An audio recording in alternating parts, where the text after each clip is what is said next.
Ele cuspiu a palavra antiquado no rosto do velho sargento. A ofensa pairou no ar pesado e poeirento do campo de treinamento, mais chocante que o estampido de um tiro. Diante de todo o pelotão, dos rostos jovens e impressionáveis que observavam em silêncio, o tenente acabara de desautorizar e humilhar publicamente o sargento José. A voz dele, amplificada pelo rádio segundos antes, já havia cortado a ordem de José como um chicote. Agora, o desprezo era físico, próximo, uma afronta direta. Hierarquia da experiência, que sustentara José por quase 40 anos de serviço. O sol impiedoso parecia ter parado no céu, testemunhando o estilhaçar de uma vida de respeito. José sentiu um nó queimar no estômago, mas seu rosto permaneceu uma máscara de serenidade granítica. Ele viu a dúvida se transformar em escárnio nos olhos dos soldados. Viu a semente do desrespeito, plantada pela arrogância do oficial, fincar raízes na terra fértil da juventude. Um lento assentir com a cabeça foi sua única resposta. Um gesto de submissão forçada que lhe custou mais do que qualquer ferida de batalha. Recuou um passo, cedendo o terreno, o comando e a própria dignidade. Aquela palavra, antiquado, ecoou em sua mente, um veneno que começava a se espalhar. Cada ruga em seu rosto, antes uma marca de sabedoria, agora parecia um atestado de obsolescência. Décadas de lealdade, de missões cumpridas e de homens que ele guiara em segurança foram reduzidas a nada por um jovem cujo uniforme ainda cheirava a novo. José percebeu ali, sob o olhar condescendente do tenente e o silêncio cúmplice do pelotão, que a sua última batalha não seria contra um inimigo externo, mas uma guerra silenciosa e solitária para reaver a honra que lhe fora roubada. A poeira daquela base remota sufocava. E você? De que cidade acompanha essa jornada? O calor na lavanderia da base era uma presença física, um abraço úmido e constante que cheirava a alvejante e a tecido de algodão seco. Para Helena, de 40 e poucos anos, que pareciam 50, esse era o ar que respirava há quase uma década. Seus movimentos eram um balé lento e metódico, nascido da repetição infinita. Tirar os uniformes pesados da máquina industrial, dobrar com precisão geométrica, passar o ferro quente sobre vincos teimosos. O zumbido das secadoras era a trilha sonora de seus dias, um ruído branco que abafava pensamentos e memórias que ela preferia não visitar. Ela era uma sombra funcional no cotidiano daquela base. Os soldados, jovens e barulhentos, passavam por ela sem a verem de verdade. Eram corpos que deixavam cestos de roupa suja e depois recolhiam pilhas de fardas limpas. Para eles, Helena era apenas um par de mãos, uma extensão das máquinas que operava. Ela conhecia seus nomes pelas etiquetas costuradas nos uniformes, mas eles raramente sabiam o dela. Sua existência era definida pelo cheiro de limpeza que entregava, não pela mulher silenciosa que o produzia. Essa invisibilidade, no entanto, era um casulo que ela mesma tecera. Helena se lembrava de sua mãe com as mãos igualmente ásperas, dizendo que o trabalho silencioso era o mais digno, pois não pedia aplausos. Vinda de um vilarejo esquecido no mapa, onde as mulheres aprendiam a ser discretas como o musgo nas pedras, ela trouxe essa lição para a vida. Ser notada em sua experiência trazia mais problemas do que vantagens. Por isso mantinha a cabeça baixa e a voz suave, um hábito que se tornou sua natureza. Suas mãos contavam a história que sua boca se calava. Eram ásperas pelo contato com os produtos de limpeza, com pequenas cicatrizes de queimaduras do ferro a vapor, mas eram também mãos de uma delicadeza surpreendente. Com uma agulha e linha que guardava em uma pequena caixa de lata, ela costurava um botão solto ou remendava um pequeno rasgo, um cuidado extra que ninguém pedia e que poucos notavam. Era seu jeito silencioso de cuidar daqueles rapazes que poderiam ser seus filhos, um gesto de humanidade anônima no meio da rigidez militar. Às vezes, um recruta mais novo, impaciente, reclamava de uma mancha que não saíra por completo, falando por cima dela como se ela fosse um móvel. Essa farda ainda está suja, dizia ele a um colega, nunca diretamente a Helena. Ela apenas assentia, pegava a peça de volta e a levava para a luz, os olhos perscrutando a fibra do tecido. Não havia raiva em sua reação, apenas uma aceitação cansada. Ela aprendera que discutir era um gasto de energia que não podia se permitir. Sua vida fora dos muros. Quentes da lavanderia era igualmente simples. Morava em uma pequena casa nos limites da vila próxima à base, um lugar limpo e com poucos objetos. Na mesa de cabeceira, uma única fotografia amarelada de um casal que ninguém ali saberia dizer quem eram. Seus luxos eram poucos. Um rádio antigo que sintonizava estações com chiado e o cheiro da terra molhada depois da chuva rara que ela aspirava da janela de sua cozinha. Nos últimos tempos, ela notara uma mudança sutil nos uniformes de um dos oficiais mais velhos, o sargento José. As fardas dele, antes impecáveis, agora pareciam carregar um peso extra. Os ombros do tecido vinham com um vinco de cansaço que o ferro não conseguia apagar por completo.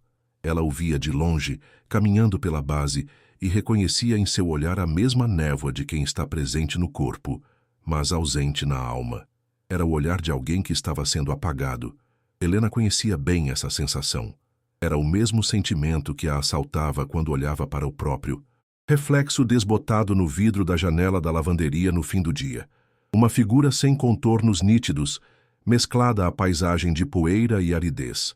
Ela e o sargento eram diferentes em tudo, na patente, no gênero, na história de vida, mas ela sentia que compartilhavam a mesma linguagem do silêncio, a mesma dor de ter seu valor ignorado por um mundo que só enxerga o brilho e o barulho. Ao final do expediente, enquanto empilhava a última leva de uniformes, ela segurou a farda do sargento José por um instante a mais. O tecido grosso, limpo e remendado por suas mãos parecia contar uma história de batalhas, não apenas as travadas no campo, mas as lutadas por dentro. Ela dobrou a peça com um cuidado reverente, um respeito silencioso de um fantasma por outro. Naquele gesto, uma conexão se formava, invisível para todos, mas profunda como as raízes que insistem em crescer no solo mais duro. A rotina daquela manhã foi quebrada pelo som de botas pesadas no piso de cimento. Não eram os passos apressados dos recrutas, mas a cadência arrogante e deliberada do tenente. Ele parou na porta da lavanderia, bloqueando a luz, sua silhueta recortada contra o sol da manhã. O zumbido das máquinas pareceu diminuir, como se o próprio ar estivesse prendendo a respiração. Helena ergueu os olhos do cesto de roupas, sentindo um arrepio de mau presságio. A presença dele ali, em seu santuário de vapor e silêncio, era uma dissonância, uma nota errada em uma canção conhecida. Sem um bom dia, sem qualquer preâmbulo, ele falou, a voz alta e cortante, projetada para que os soldados que passavam pelo corredor pudessem ouvir. Meu relógio sumiu. Um presente de formatura do meu pai, de valor considerável. Foi visto pela última vez no meu armário ontem à noite, antes de eu enviar o uniforme para cá. Ele olhou diretamente para Helena, os olhos frios e acusadores. A implicação era brutalmente clara, pendendo no ar pesado e úmido como uma sentença já proferida. O ar fugiu dos pulmões de Helena. As palavras do tenente a atingiram como pedras, cada uma quebrando uma parte de sua compostura invisível. Seu primeiro instinto foi negar, gritar que era um engano, mas sua voz, uma ferramenta que ela raramente usava em volume, se recusou a obedecer. Um frio gelado subiu por sua espinha, contrastando com o calor sufocante do ambiente. Ela sentiu o sangue drenar de seu rosto. As mãos, antes firmes no tecido de um uniforme, agora tremiam levemente. A injustiça era tão absurda, tão imensa, que paralisava.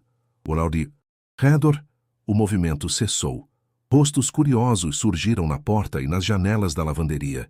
O que antes era seu espaço de invisibilidade se transformara em um palco, e ela era a atração principal sob um holofote de suspeita.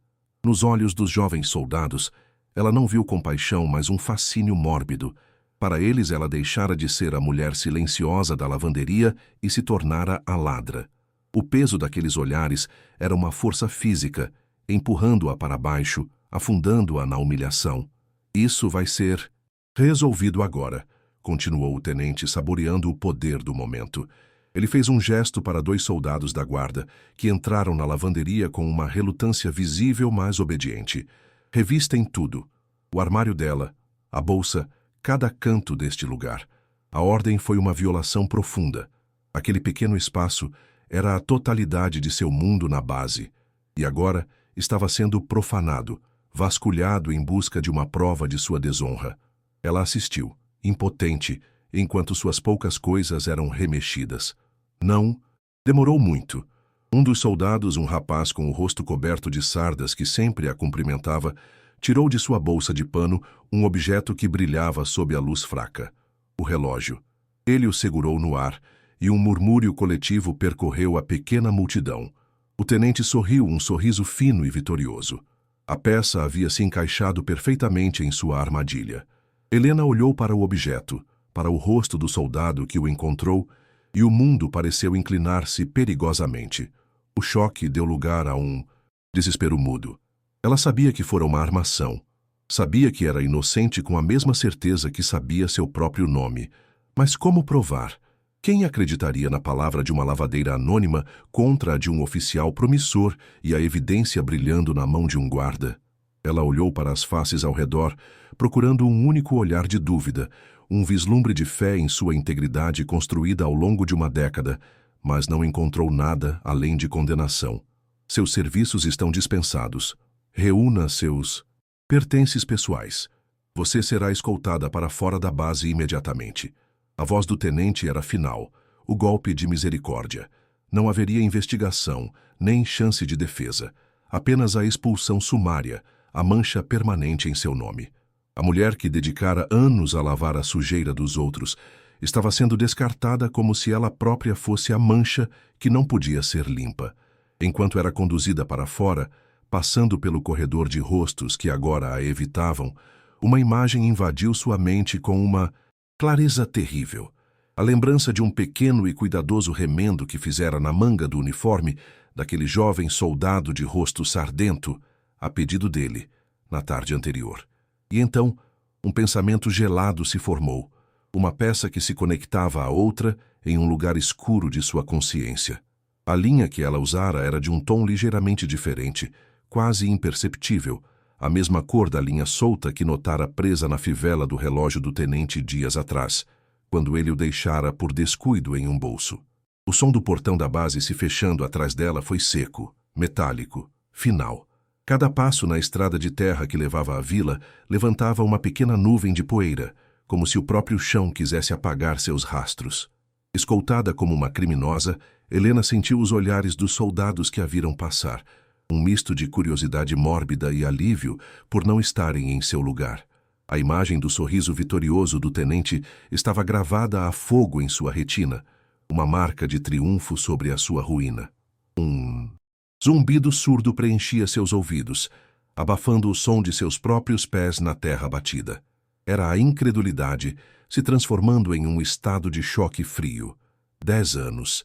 10 anos de trabalho honesto, de dias passados no calor sufocante da lavanderia, de uma vida construída na discrição e no silêncio, tudo desfeito em minutos por uma mentira. A injustiça não era um conceito abstrato, era uma força física que lhe comprimia o peito, roubando-lhe o ar e a capacidade de pensar com clareza. Ao chegar à pequena vila, o ar pareceu mudar.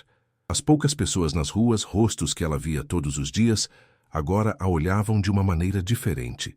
Os cumprimentos habituais foram substituídos por cochichos que cessavam assim que ela se aproximava. A notícia, como fogo em palha seca, já havia percorrido o caminho mais rápido que suas pernas. Ela não era mais a Helena da lavanderia, a mulher quieta e trabalhadora. Era a ladra que fora expulsa da base militar. Seu valor, sua identidade, tudo parecia ter sido lavado e torcido junto com os uniformes, deixando apenas um tecido gasto e manchado. Ela se sentia nua sob aqueles olhares, despojada não apenas de seu emprego, mas de sua dignidade. O casulo de invisibilidade que ela mesma construiu com tanto cuidado ao longo dos anos havia sido rasgado, expondo-a não à luz, mas a uma escuridão de julgamentos cruéis e apressados. Parada em frente à sua pequena casa alugada, ela viu Dona Elvira, a vizinha que por vezes lhe oferecia uma xícara de café, recolher apressadamente as roupas do varal e entrar, fechando a porta com uma força desnecessária. Aquele gesto, aquele som de madeira batendo, foi mais doloroso que a acusação do tenente. A base a havia expelido. Agora, a comunidade que ela considerava seu lar estava lhe virando as costas. Abriu a porta e o silêncio de sua casa a acolheu como um sudário. Tudo estava em seu lugar, limpo, ordenado, mas o espaço parecia estranho, contaminado pela humilhação que carregava consigo. Caminhou até a mesa de cabeceira e pegou a única fotografia que possuía. O rosto sorridente do homem e da mulher na imagem amarelada parecia zombar de sua desgraça. Por um instante, o cheiro de graxa e metal de uma oficina antiga invadiu sua memória. Um fragmento de lembrança rápido e doloroso a assaltou. Uma voz masculina, grave e cansada, dizendo: "Correr não apaga o que você fez, menina. Apenas adia o acerto de contas." Ela piscou, a imagem se desfez, deixando apenas a dor de cabeça latejante e o gosto amargo do medo em sua boca. Um medo antigo, que não tinha nada a ver com um relógio roubado. Uma batida forte na porta a fez pular. Era o Sr. Batista, o dono da casa, um homem de poucas palavras e olhar desconfiado. Ele não entrou. Parado na soleira, com o chapéu na mão, foi direto ao ponto. "Ouvi o que aconteceu na base, Helena. Não posso ter gente dessa laia morando nas minhas propriedades. Quero a casa desocupada até o fim da semana." Ele nem esperou por uma resposta. Virou-se e foi. Embora, deixando-a com mais uma porta fechada na cara. Primeiro o emprego, depois os vizinhos, agora seu teto. O mundo dela encolhia a cada hora, as paredes se fechando em um ritmo assustador. Ela se sentia caçada, encurralada por uma acusação que se espalhava como uma praga. Um desespero frio começou a tomar o lugar do choque. O que mais eles poderiam tirar dela? A pergunta mal se formou em sua mente quando ela ouviu o som de um carro parando bruscamente em frente à sua casa. As batidas na porta desta vez não eram um pedido, mas uma ordem. Eram 2 policiais militares acompanhados pelo tenente. O sorriso dele era ainda mais largo agora, tingido de uma crueldade que a gelou até os ossos. Ele não estava satisfeito com sua expulsão. Ele queria sua destruição completa. "Helena, vim formalizar a queixa de roubo", disse o tenente, a voz gotejando falsa formalidade. "E, dadas as circunstâncias, meus superiores autorizaram uma busca completa em suas instalações, para garantir que nenhum outro item de propriedade militar tenha sido extraviado." A palavra extraviado foi dita com um sarcasmo cortante. A humilhação estava prestes a atingir um novo patamar. Ela permaneceu imóvel enquanto eles entravam, a presença deles violando o último refúgio que lhe restava. Aquilo não era sobre um relógio. Era uma caçada deliberada, uma perseguição pessoal. Por quê? Que ameaça uma mulher silenciosa da lavanderia poderia representar para um oficial como ele? Ela olhou para o rosto dele, para a arrogância em seus olhos e entendeu que a razão não importava. Ele apenas desfrutava do poder de esmagar alguém que considerava inferior. A busca foi metódica e degradante. Gavetas foram abertas, roupas reviradas, o colchão virado. Um dos policiais, um homem mais velho e de feições cansadas, pegou a fotografia na mesa de cabeceira. Seus olhos se detiveram na imagem por um segundo a mais do que o necessário. E quando ele ergueu o olhar para Helena, havia uma expressão estranha em seu rosto. Não era pena. Era algo mais próximo de um reconhecimento relutante, talvez até medo.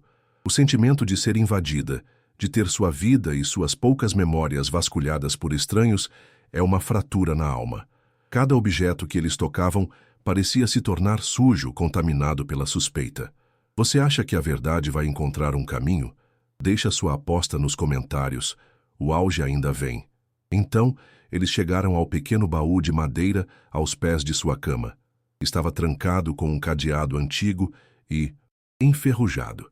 "O que tem aqui dentro?" perguntou o policial mais jovem, batendo com os nós dos dedos na tampa. O tenente se aproximou, o interesse em seu olhar se intensificando. "Abra isso", ele ordenou. O sangue de Helena gelou. Um pânico muito diferente de tudo o que sentira até então tomou conta dela. Aquele baú era a única coisa que ela trouxera consigo quando chegou àquela vila, 10 anos atrás. "Não", ela sussurrou, a voz saindo trêmula, mas com uma firmeza que surpreendeu a si mesma. Isso não. O medo em seus olhos era palpável, mas não era o medo de uma ladra prestes a ser descoberta. Era um terror mais profundo, mais antigo, um pavor ligado ao conteúdo daquele baú, a um passado que ela havia enterrado sob camadas de silêncio e distância. O policial mais velho pareceu hesitar, sentindo a mudança na atmosfera, mas o tenente não. Ele interpretou a resistência dela como a prova final de culpa. Um sorriso de predador se espalhou por seu rosto. Ele se abaixou, pegou um pé de cabra que os policiais haviam trazido como parte de seu equipamento. Se não tem nada a esconder, não terá problema. Ele ergueu a ferramenta de metal e o som do ar sendo cortado foi a única coisa que se ouviu antes do impacto iminente na madeira velha que guardava todos os seus segredos. O som do metal contra a madeira velha foi seco, violento, um rasgo no tecido do silêncio. A fechadura enferrujada cedeu com um estalo de ossos quebrados. O tenente, com um grunhido de esforço, arrancou a tampa do baú e a jogou de lado. Ele se inclinou, o rosto ansioso para encontrar a prova final da culpa de Helena, o tesouro escondido de uma ladra. Mas o que viu o fez parar. Não havia joias, dinheiro ou objetos militares roubados. O interior do baú revelava um mundo de ordem maníaca. Pequenas ferramentas de precisão, lupas de joalheiro, frascos de solventes químicos e cadernos de anotações com uma caligrafia densa e técnica, tudo arrumado em compartimentos de veludo puído. Um silêncio chocado tomou conta do pequeno cômodo. O policial mais jovem olhou confuso para o conteúdo, sem entender o que via. Mas o policial mais velho, o de feições cansadas, deu um passo à frente, os olhos arregalados. Ele se abaixou lentamente, como se estivesse diante de um altar. Sua mão tremeu ao pegar uma das ferramentas, um delicado calibrador de metal. Ele olhou para o objeto, para a fotografia na mesa de cabeceira e, finalmente, para o rosto de Helena. Um reconhecimento atônito, quase reverente, iluminou sua expressão.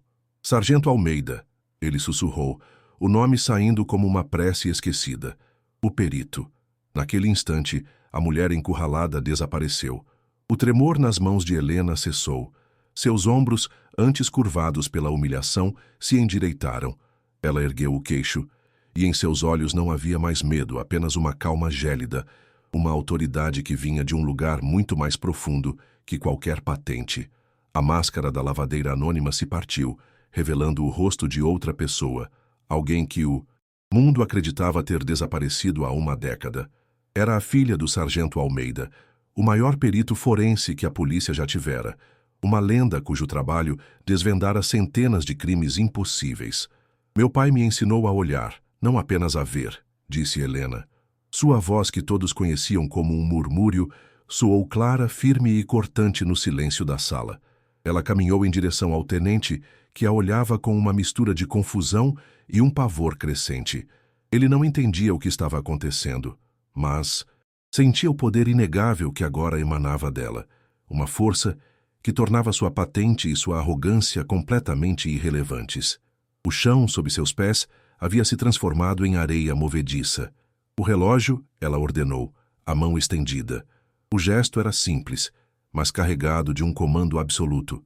Foi a cena visualmente marcante, a mão calejada e manchada de alvejante da lavadeira, exigindo, não pedindo, o objeto da acusação ao oficial condecorado. Hipnotizado, o tenente tirou o relógio do pulso e o entregou.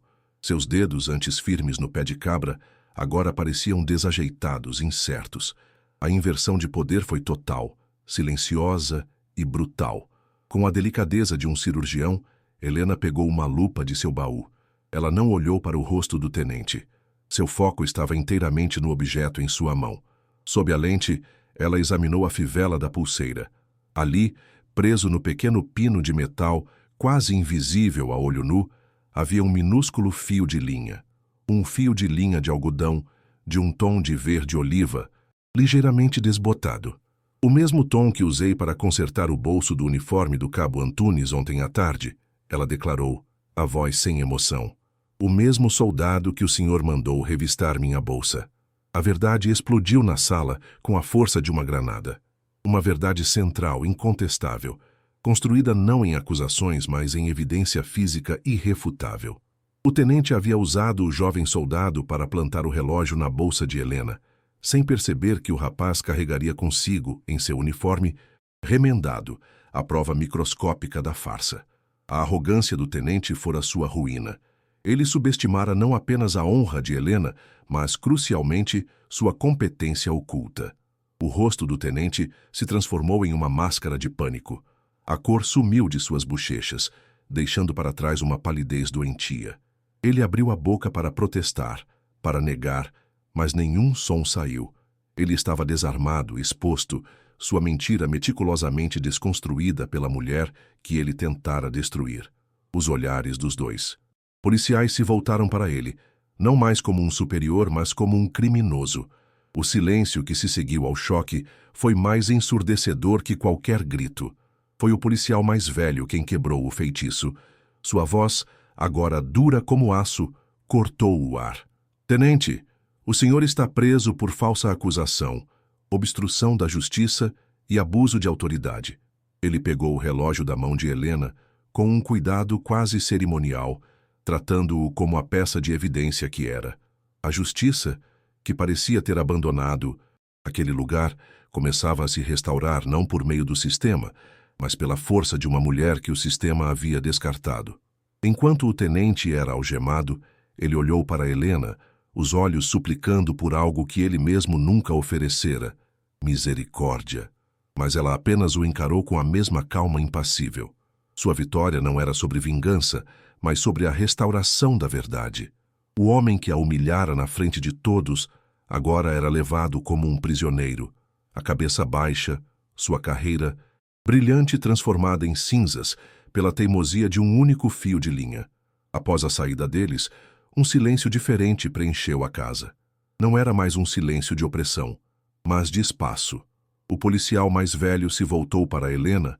O respeito em seu olhar era uma reparação mais poderosa que qualquer pedido de desculpas. O nome do seu pai será suficiente para encerrar isso. Mas me diga, por que uma mulher como você, com esse conhecimento, passou 10 anos escondida em uma lavanderia? A pergunta pairou no ar, abrindo caminho para o desfecho, para a história que ainda precisava ser contada. Helena olhou para o baú aberto, para as ferramentas de seu pai, para o passado que ela tentara enterrar. Havia contas que eu precisava acertar comigo mesma, ela respondeu. A voz agora suave novamente, mas não fraca. Era a suavidade do aço que se dobrou, mas nunca quebrou. Ela não era mais uma fugitiva de seu passado, mas a herdeira de um legado. A ascensão moral da mulher invisível havia começado, e a queda do antagonista era apenas o primeiro passo em sua jornada de volta à luz. O policial mais velho permaneceu por um instante após a partida do tenente, o silêncio na casa agora denso de significado. Ele olhou para o baú aberto, para as ferramentas que representavam uma lenda, e depois para Helena, que parecia ter crescido em estatura. Não havia mais perguntas, apenas um respeito mudo e profundo. Ele fez um aceno quase imperceptível com a cabeça, um gesto de soldado para soldado, e saiu, deixando-a sozinha com os fantasmas e as verdades que ela mesma acabara de desenterrar. Helena não se moveu.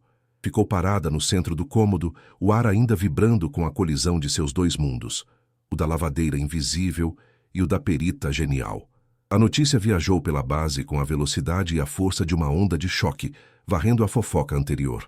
A história se espalhou não como um boato, mas como uma fábula. A lavadeira silenciosa que desmascarou um oficial com um único fio de linha. Nos refeitórios e alojamentos, os soldados que antes a olhavam com desprezo, agora falavam seu nome com uma mistura de assombro e culpa. Eles repassavam a cena em suas mentes, a humilhação pública, a reviravolta, a calma mortal com que ela desfiou a mentira. A mulher que eles nunca viram de verdade tornou-se da noite para o dia a pessoa mais fascinante daquele lugar. Na manhã seguinte, um carro oficial parou em frente à sua pequena casa. Desta vez não era a polícia, mas o próprio comandante da base. Ele não a convocou, veio até ela. Pediu licença para entrar e sentou-se na cadeira simples de sua cozinha, o uniforme condecorado parecendo deslocado no ambiente humilde. Ele não se desculpou em nome do tenente, pois sabia que palavras seriam insuficientes. Em vez disso, falou sobre o legado do sargento Almeida e sobre como o exército, por vezes, em sua busca por um futuro brilhante, se esquecia de honrar a sabedoria do passado. A instituição que a descartou sem hesitar agora lhe fazia uma oferta, não um retorno à lavanderia, mas a criação de um novo cargo, uma posição como consultora civil em investigações internas, um departamento para garantir que a verdade, por menor que fosse, nunca mais fosse ignorada. Sua função seria ensinar os novos oficiais a ver, não apenas a olhar, exatamente como seu pai lhe ensinara. O convite não era um pedido de perdão, mas um ato de reconhecimento, a admissão de que o valor dela era grande demais para ser mantido escondido entre vapor e alvejante. Helena ouviu em silêncio, as mãos pousadas sobre a mesa de madeira. Ela olhou para a fotografia na cabeceira, para o sorriso de seu pai. Por 10 anos, ela fugiu daquele nome, daquele legado, acreditando que o silêncio a protegeria da dor de um passado complicado. Mas naquele momento, percebeu que a verdadeira homenagem a ele não era se esconder, mas usar o dom que ele lhe dera. A dignidade que lhe fora roubada não foi devolvida por ninguém. Ela a tomara de volta com suas próprias mãos, com seu próprio conhecimento. Ela aceitou. Seu retorno à base foi silencioso, mas monumental. Ao passar pelo portão principal, os guardas prestaram uma continência rígida, não para uma civil, mas para uma autoridade. Enquanto caminhava, os soldados abriam caminho, seus olhares agora cheios de um respeito quase temeroso. O jovem cabo Antunes, o rapaz de rosto sardento, correu ao seu encontro, o queixo tremendo. Ele parou à sua frente e apenas disse: "Me desculpe", a voz embargada de vergonha. Helena tocou seu ombro levemente e assentiu. Aquele perdão silencioso era também parte de sua própria cura. Ela passou pela lavanderia uma última vez. A porta estava aberta, e o cheiro familiar de limpeza a envolveu. Lá dentro, outra mulher já ocupava seu lugar, movendo-se no mesmo balé metódico. Por um instante, Helena viu seu próprio reflexo no vidro embaçado, uma figura que já não lhe pertencia. Aquele lugar não era mais um esconderijo ou uma prisão, era apenas uma sala com máquinas barulhentas. Ela se virou e continuou a andar, sem olhar para trás, deixando o casulo vazio para sempre. Sua nova sala era pequena, limpa e silenciosa. Em vez de uniformes, havia arquivos. Em vez de máquinas de lavar, uma mesa ampla e uma lâmpada de luz clara. Ela abriu seu baú e, um por um, arrumou os instrumentos de seu pai sobre a superfície de trabalho. As lupas, os calibradores, os pequenos frascos. Eles não eram mais segredos guardados a 7 chaves, mas ferramentas de seu ofício. Ao pegar a menor das pinças, suas mãos, antes calejadas pelo trabalho braçal, revelaram a firmeza e a delicadeza de quem nascera para aquele propósito. Afinal, a dignidade não está na ausência de humilhação, mas na capacidade de se reerguer com a força da própria verdade. E a verdade, ela finalmente entendeu, nem sempre grita. Na maioria das vezes, ela é apenas um sussurro, um detalhe minúsculo, um fio de linha esquecido, esperando o olhar certo para puxá-lo e, com ele, desfazer o tecido inteiro de uma mentira. Essa história mostra que o valor de uma pessoa pode estar onde menos se espera. Se você também se emocionou com a reviravolta de Helena, compartilhe essa mensagem e me diga nos comentários. Qual foi o momento em que você sentiu que a justiça finalmente começou a ser feita?